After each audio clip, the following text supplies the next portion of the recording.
ताज़ा खबर के दर्शकों का स्वागत है, देशवासियों का स्वागत है, भारतवासियों का स्वागत है। दर्शकों, जिन भी दर्शकों ने राजेश खन्ना की फिल्म सच्चा झूठा या सलमान खान अजय देवगन की फिल्म ड्रीम इन लंदन देखी हो, तो दोनों में एक कॉमन बात थी। दोनों फिल्में बैंड बाजों वालों के जीवन के ऊपर आधारित थी। लगभग दोनों ही फिल्मों में बैंड बाजों वालों की जिंदगी, उनके उतार चढ़ाव और थोड़ी जासूसी मसाला के साथ में कहानी पेश करी गई थी।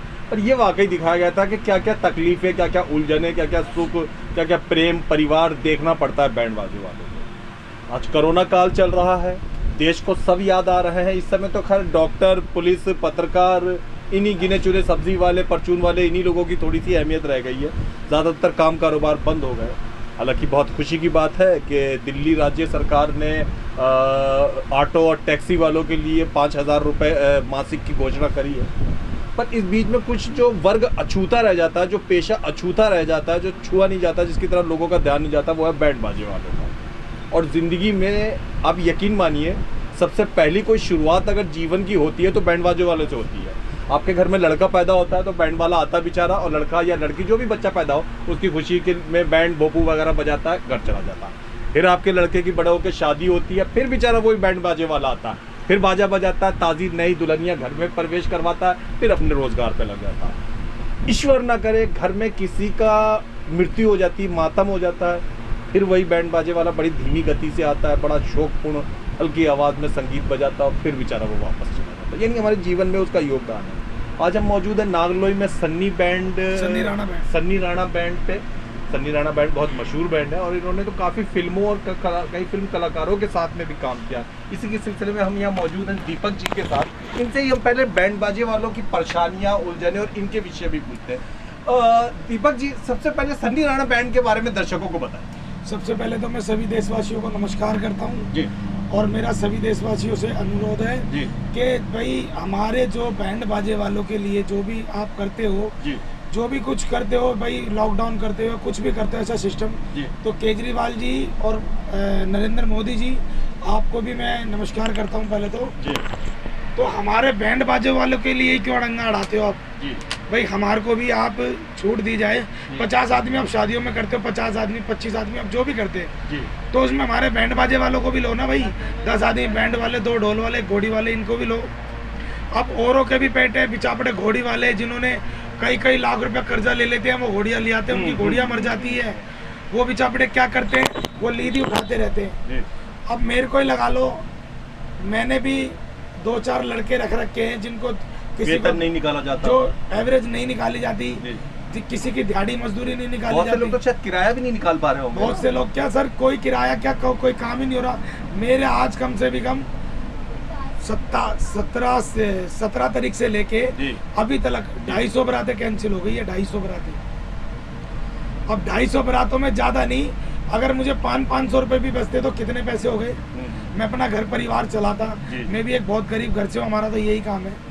लेकिन अगर हमारे को काम ही आता है और कोई काम आता होता तो मेहनत मजदूरी करने वाले हम आदमी हमारे को आते नहीं है वो कि भाई हम मेहनत, हमारे को तो सिर्फ हम कलाकार आदमी है। हमारे कलाकारों की तरफ आप सोचो थोड़ा सा।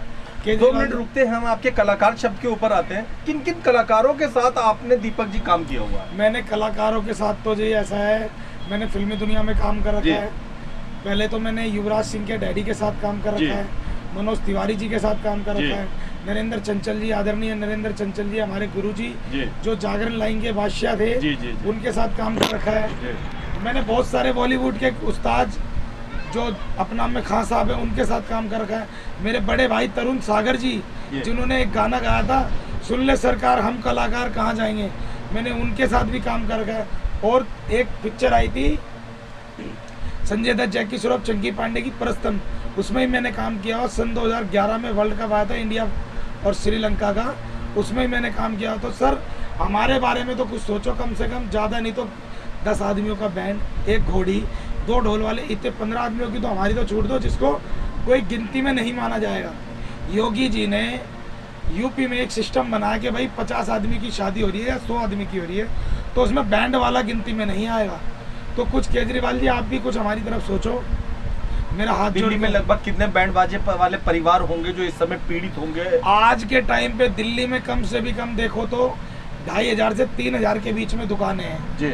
और जिनको कम से भी कम बता रहा हूँ इस सीजन में उन्होंने, और एक दुकान से कम 6-7 लोग जुड़े होंगे। जी बिल्कुल, और इस सीजन में कम से भी कम उन्होंने 1,000 से लेके 1 लाख तक का कर्जा ले रखा है। अच्छा, बैंड वालों की बता रहा हूँ, जिनकी कईयों की घोड़ियाँ मर गई, कईयों के आदमी मर गए, कईयों की लुगाइयाँ मर गई, कईयों के बच्चे मर गए, क्योंकि काम ही उनको यही आता है, इसके अलावा कोई काम नहीं कर सकते। कलाकार लोग एक, अब जागरण चौकियाँ इन्होंने बंद कर दी। अब जागरण चौकी की सुन लो, तरुण सागर जी ने एक भजन निकाला था कि भाई जागरण चौकी बंद, हमसे रैलियाँ करा लो। तो बंगाल में जब ये इनके वो हो रहे थे, क्या नाम है, इलेक्शन चुनाव, तो उस टाइम पे इन्होंने करोना कांड नहीं दिखाया। जब हमारा कोई बैंड वालों का पंगा आता है तो जब ये बाजार बंद, बैंड बंद, फलाना बंद, शादियाँ बंद, शादियों में इतने आदमी नहीं आएंगे, तो सर हम गरीब आदमी कहाँ जाएंगे? केजरीवाल जी कुछ सोचो हमारे बारे में भी।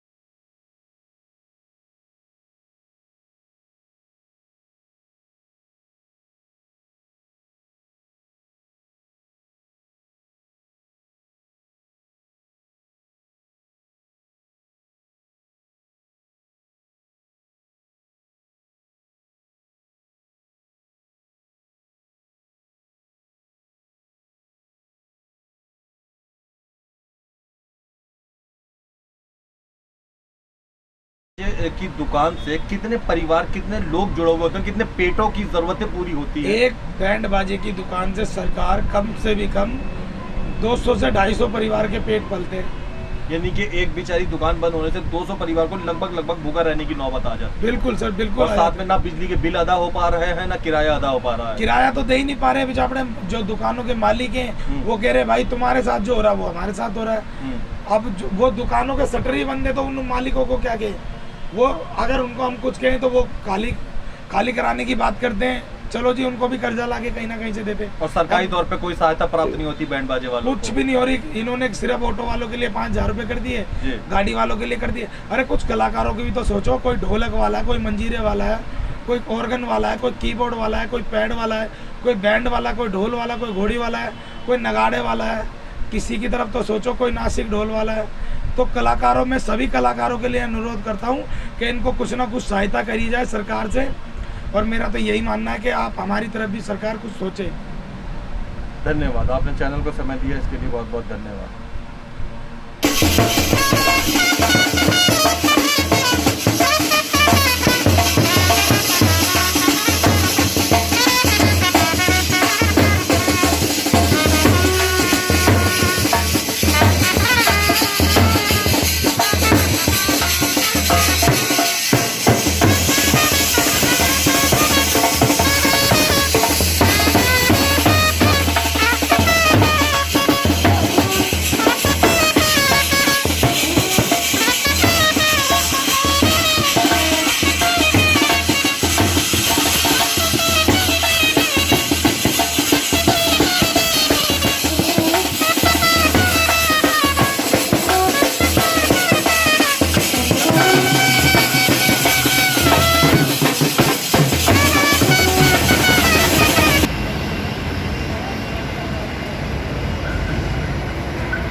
कोरोना का हाहाकार तो वाकई ही पूरे देश में मचा हुआ है। रोज़ हज़ारों लाखों लोगों के पीड़ित होने की या गुजरने की खबरें आ रही हैं। लोगों के पीछे इस कोरोना की वजह से सारे के सारे ठप हुए पड़े हैं।